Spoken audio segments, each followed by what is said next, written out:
السلام علیکم ورحمۃ اللہ وبرکاتہ. زما د طرفنا ټول مسلمانانو ته او خاص کر مسافرینو ورونو ته چې هغوی په هر ملک اوسیږي د لوی اختر مبارکي الله رب عزت زمونږ او ستاسو نیک اعمال په خپل دربار عالی کې قبول او منظور کړي.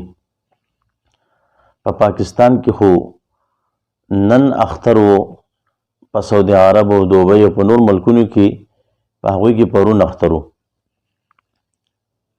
نو موږ له پکار دی چې موږ په خپل منځ کې اتفاق او اتحاد پیدا کو.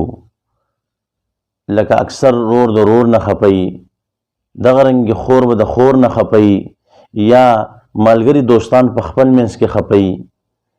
نو هغوی له پکار دی چې په دې موقع باندې راجم شي، په خپل منځ کې مینه محبت اتفاق او اتحاد پیدا کی او د شیطان چې کوم نه زړه خفه کی.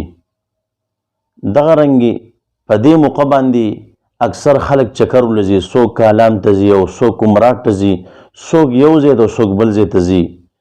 نو دا د یو خوشحالۍ موقع ده چې الله رب عزت په موتا باندې غټ اختر راوستو. نو موږ نه پکار دی چې موږ الله په خوشحاله کو.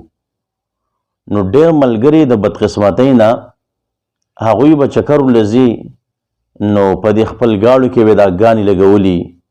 څوک به چې کوم دی په دغې سوزکو ډکسنو کې ناست هغوی به ډانسونه کوي، هغوی به چې کوم دی ګډېږي او چا به دا غټ غټ ډیګونه چې کوم دی مخامخ کړي، په دې کې به چې کوم دی دغه ګانې به چې کوم دی لګولي. نو عزتمندو په دې موقع باندې چې الله پاک ما تعالی خوشحالي راکړه، نو ما تعالی په کار دی چې موږ خپل رب خوشحاله کو. د هغې خوشحالي خو د قرآن پاک په تلاوت کې ده، په ذکر کې ده، دغه رنګ چې کوم دی په مونځ او دس کې ده، بل چې کوم دی هغه په یو نیک عمل کې ده. نو موږ له پکار دی چې په دې خوشحالۍ کې موږ د دې ګناهونو ځان وساتو او خپل رب چې کوم دی هغه موږ خوشحاله کو. د دې په ځای چې موږ ګډېده وکړو او موږ دغه ټیپونه او دغه ډیګونه ولګوو، نو دا چې کوم دی صحیح کار نه دی. او بل دا اکثر خلک په دغه موټر سایکلو باندې دا مخې راوچتئ او ویلینګونه به دې موټر سایکلو باندې کوي. نو داسې نه دی پکار. د خپل زندګۍ څه چې کوم دی لوبې نه دی پکار. خپل ځان چې کوم دی په زور باندې د مر په خوله کې ورچول نه دی پکار، ځکه چې ډېر خلک هم د دغې وجې نه وفات شو او د دنیا نه لاړه.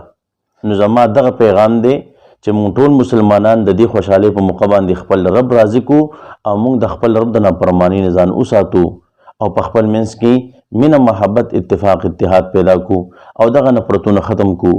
الله رب عزت په دې خبرو د عمل کولو توفیق راکړي. وما علینا الا البلاغ.